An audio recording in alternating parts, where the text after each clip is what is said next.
महाराष्ट्र के राजनीतिक समर के बीच विजय हासिल करने पर दोनों पक्षों की नजर है और इसीलिए चुन चुनकर चुनावी मुद्दे उठाए जा रहे हैं। विकास के विभिन्न वादों दावों के साथ प्रतीकों वाली राजनीति को भी गरमाया जा रहा है। इस कड़ी में अब बीजेपी सावरकर के बहाने महाविकास आघाड़ी को घेरने में जुट गई है। बीजेपी राहुल और उद्धव ठाकरे दोनों को निशाने पर ले रही है। 2 दिन पहले नासिक की चुनावी रैली में प्रधानमंत्री नरेंद्र मोदी ने सावरकर की प्रशंसा करते हुए महाविकास आघाड़ी पर प्रहार किया। वहीं आज मुंबई में बीजेपी का संकल्प पत्र जारी करते हुए गृह मंत्री अमित शाह ने इन हमलों को और तीखा कर दिया। मैं आज इस मंच से उद्धव ठाकरे जी को पूछना चाहता हूं, क्या वो कांग्रेस के नेता राहुल गांधी को इतनी विनती कर सकते हैं कि वीर सावरकर के लिए 2 अच्छे शब्द बोल दे। 20 नवंबर को महाराष्ट्र विधानसभा चुनाव की वोटिंग होनी है। ऐसे में अब प्रचार युद्ध पूरी रफ्तार पकड़ चुका है। बीजेपी का बड़ा हमला कांग्रेस के साथ साथ सीधा उद्धव ठाकरे पर भी हो रहा है। उद्धव जी, आप कहां बैठेगा इसका फैसला आपको ही करना है, हम नहीं कर सकते। आपको ही करना चाहिए, आपने ही करा है, मगर कहां बैठे हो वो जगह मैं जरूर याद कराना चाहता हूं। आप 370 हटाने के विरोध करने वालों के साथ बैठे हो। आप राम जन्मभूमि के निर्माण का विरोध करने वालों के साथ बैठे हो। आप सावरकर जी के लिए अपशब्द कहने वालों के साथ बैठे हो। आप संभाजी नगर नाम का विरोध करने वालों के साथ बैठे हो।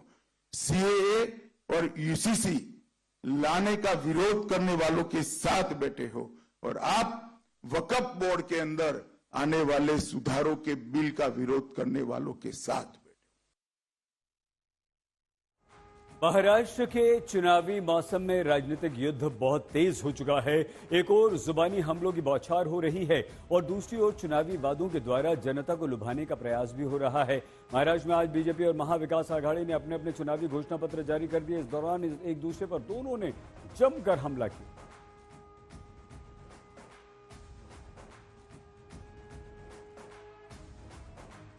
तो महाराष्ट्र के लिए जारी बीजेपी के संकल्प पत्र और महाविकास आघाड़ी के घोषणा पत्र में कई सारे बड़े बड़े वादे किए गए हैं। बीजेपी के संकल्प पत्र में लाडली बहन योजना की राशि बढ़ाकर 2100 रुपए करने का वादा किया गया है। वहीं महाविकास आघाड़ी ने अपने घोषणा पत्र में महिलाओं को हर महीने 3000 रुपए देने की बात कही है।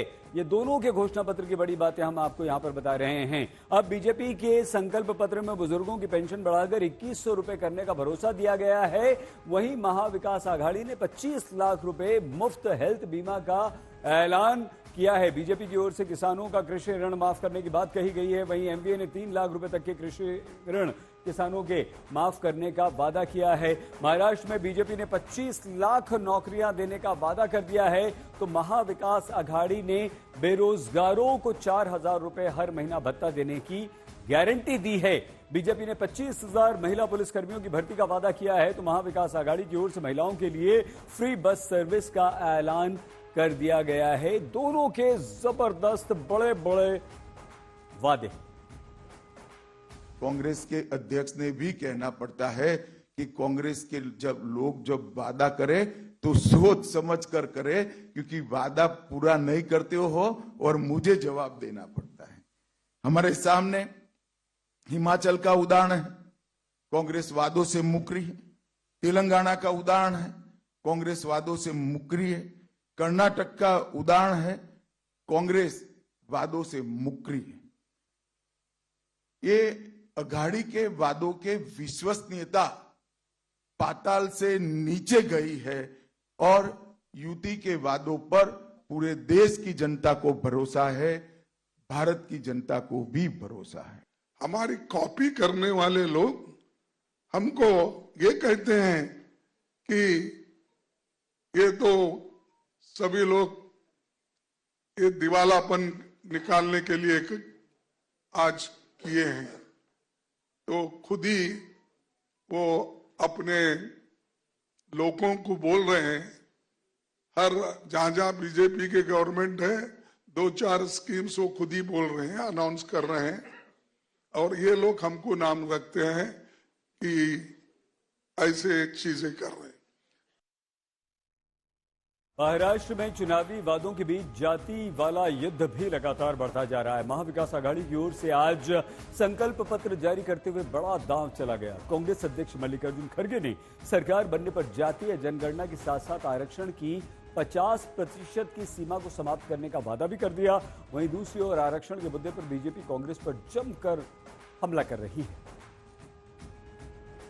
जातीय जनगणना करने का हमने फैसला लिया है और जो 50% सीलिंग है उसको भी हम हटाएंगे।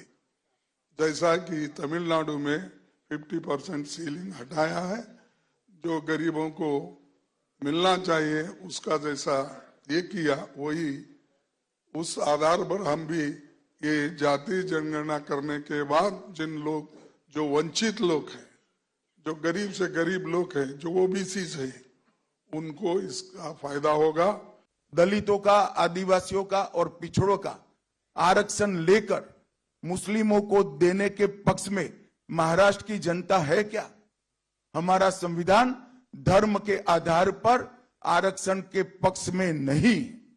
हमारे संविधान में किसी भी प्रकार का आरक्षण धर्म के आधार पर नहीं हो। और ये कांग्रेस ने सत्ता में आने से पहले ही वादा कर दिया है। मैं महाराष्ट्र की जनता को आगाह करना चाहता हूं कि आपको इस बात को संज्ञान में रखना चाहिए। अब ये साफ है कि दो राज्यों के चुनाव प्रचार के बीच जाति वाला युद्ध तेज हो रहा है। जाति जनगणना को लेकर बीजेपी कांग्रेस के बीच जुबानी युद्ध लगातार बढ़ रहा है। आप मुझे बता दो, कौन सी प्राइवेट यूनिवर्सिटी को आदिवासी चला रहा है? कौन सी प्राइवेट यूनिवर्सिटी को दलित चला रहा है? मुझे बता दो, नाम बता दो। ये बड़े बड़े जो अस्पताल है, अपोलो अस्पताल, ये सब जो है खुल रहे हैं, मुझे बता दो इसको इनमें से कौन सा है जिसका मालिक आदिवासी है, जिसका मालिक पिछड़े वर्ग का है, जिसका मालिक दलित है? आपको एक नहीं मिलेगा, पूरे देश में ढूंढ लो, एक नहीं मिलेगा। यह बात मैंने उठाई पार्लियामेंट में और कहते हैं राहुल गांधी देश को बांट रहा है। एक कांग्रेस के नेता है, नौजवान नेता है, वो कहते हैं कि हम सरकार बनी तो हम जातिगत जनगणना कराएंगे, जातियों की गणना कराएंगे। अरे भाई 50 साल तक रहते रहे, जब सरकार चला रहे तो क्या खाक छान रहे? उसमें क्यों नहीं करें? जातिगत जनगणना कराएंगे तो क्या करेंगे? कराइए जातिगत जनगणना, लेकिन देशवासियों को पहले यह बता दीजिए कि जाति के आधार पर जो गणना आप कराएंगे तो लोगों को आरक्षण का लाभ किस किस जाति को कितना कितना देंगे, इसकी एक रूपरेखा तो इस देशवासियों के समक्ष प्रस्तुत करिए ताकि देश उस पर बहस कर सके। धूल झोंक कर जनता की आंखों में राजनीति नहीं होनी चाहिए। जाति और आरक्षण को लेकर छिड़े इस चुनावी घमासान के बीच एआईएमआईएम के प्रमुख असदुद्दीन ओवैसी ने भी आरक्षण की सीमा बढ़ाए जाने की वकालत की। सरकार के पास 240 एमपी हैं अभी, पहले 306 थे।